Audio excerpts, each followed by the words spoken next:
Stellen Sie sich eine Welt vor, vernetzt und blühend, lange bevor Rom existierte.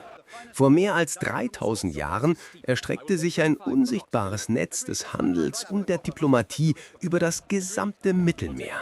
Von den glanzvollen Palästen Ägyptens bis zu den mächtigen Bergfestungen der Hethiter, von den reichen Handelszentren der Mykener bis zu den geschäftigen Häfen Syriens.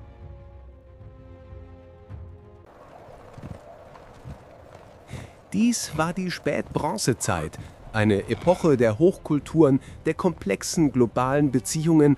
Könige schrieben sich Briefe, tauschten Gold gegen Zinn, verschenkten Prinzessinnen und schlossen Bündnisse. Gigantische Schiffe segelten über das Meer, beladen mit seltenen Gütern, Wissen und Technologie blühten. Es schien, als würde diese Ordnung ewig halten.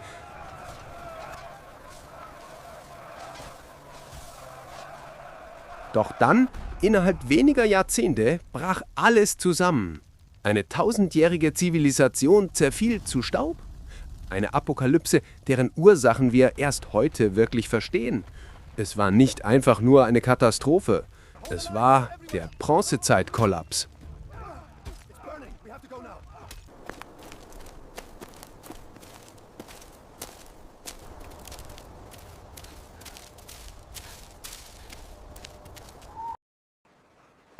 Bevor wir über Katastrophen sprechen, müssen wir über Technologie sprechen. Das Zeitalter heißt Bronzezeit. Und Bronze ist kein Metall, das man einfach ausgräbt. Es ist eine Legierung, 90% Kupfer, 10% Zinn. Kupfer gab es reichlich, vor allem auf Zypern. Aber Zinn war das Erdöl der Antike, extrem selten. Es musste tausende Kilometer weit transportiert werden. Aus dem heutigen Afghanistan oder der Türkei, durch gefährliches Gebirge und über stürmische Meere. Das bedeutet, kein Zinn, keine Bronze. Keine Bronze, keine Waffen, keine Werkzeuge, keine Landwirtschaft. Die Großmächte, Ägypten, Hethiter, Mykener, waren in einer tödlichen Abhängigkeit gefangen. Man nennt das Interdependenz. Wenn in Afghanistan eine Karawane überfallen wurde, fehlten in Griechenland die Speerspitzen.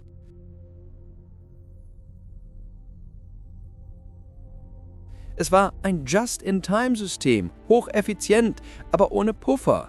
Ein einziges Glied in der Kette musste brechen und die gesamte Wirtschaft des Mittelmeerraums stand still. Und genau das passierte.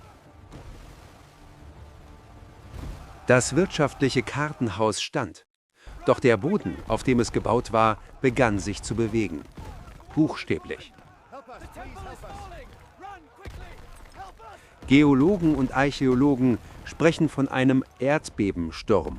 Zwischen 1225 und 1175 v. Chr. riss die Erdkruste im östlichen Mittelmeer auf. Es war kein einzelnes Beben. Es war eine Kettenreaktion entlang der Plattengrenzen. Mykene, Troja, Ugarit. Archäologische Befunde zeigen bei fast allen großen Städten dieser Zeit massive Schäden an den Mauern. Eingeklemmte Skelette unter Trümmern, verzogene Fundamente. Die Mauern konnten repariert werden, doch gegen den zweiten Feind gab es keine Verteidigung. Pollenanalysen aus Seesedimenten in Syrien und Zypern beweisen heute, was damals niemand wahrhaben wollte: das Klima kippte.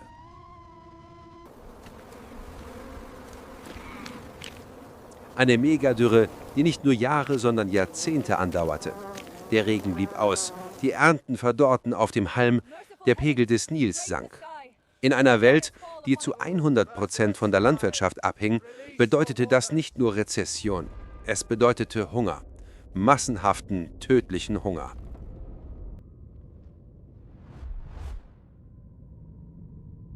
Wenn die Erde bebt und die Ernte ausfällt, haben Menschen nur zwei Optionen: warten auf den Tod oder gehen.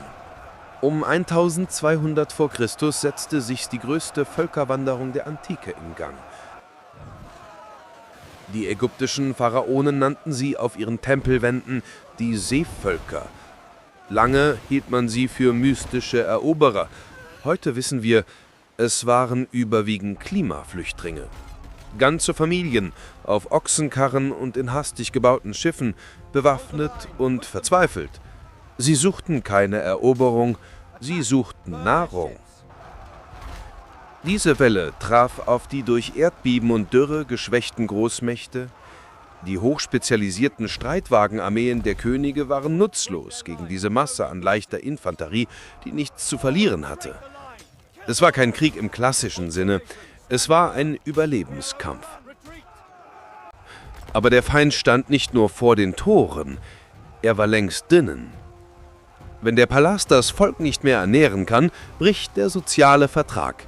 Archäologische Spuren deuten darauf hin, dass viele Städte wie Mykene oder Artusa nicht von außen erobert, sondern von innen niedergebrannt wurden.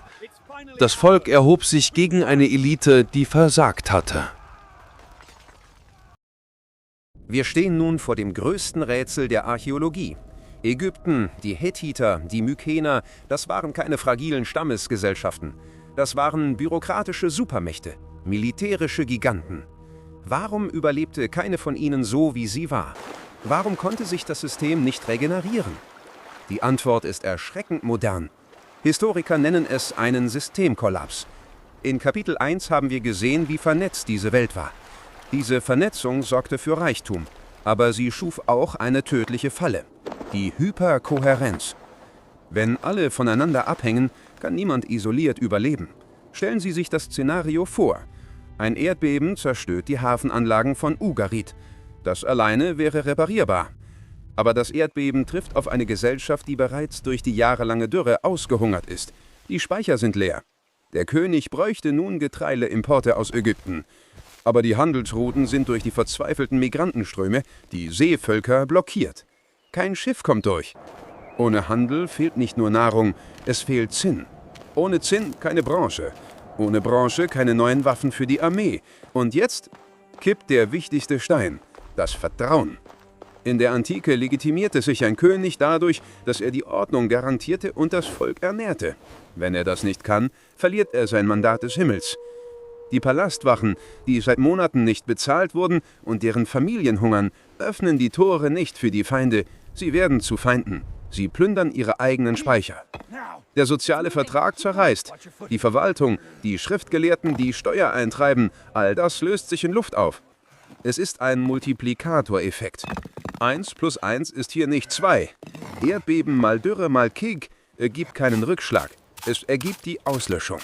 Innerhalb einer einzigen Generation, etwa zwischen 1200 und 1177 v. Chr., erlosch das Licht der Zivilisation. Die Kunst, große Steinbauten zu errichten, vergessen. Die diplomatische Sprache Akkadisch, verstummt. Die Schrift Linear B, verschwunden. Die Welt fiel in eine Amnesie.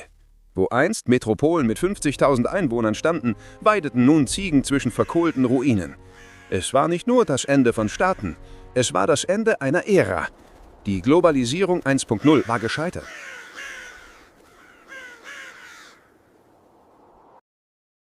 Es folgte das, was Historiker das dunkle Zeitalter nennen. Jahrhunderte ohne große Paläste, ohne zentrale Macht. Aber Dunkelheit bedeutet nicht Ende. Es bedeutet Transformation. Aus der Asche stieg etwas Neues. Da das Zinn fehlte, lernten die Menschen ein anderes Metall zu bearbeiten, das überall zu finden war. Eisen. Das Eisenzeitalter begann. Neue Akteure betraten die Bühne, die Phönizier mit ihrem Alphabet, die Israeliten, später die griechischen Stadtstaaten. Der Kollaps war grausam, aber er machte den Weg frei für die Welt, die wir heute kennen.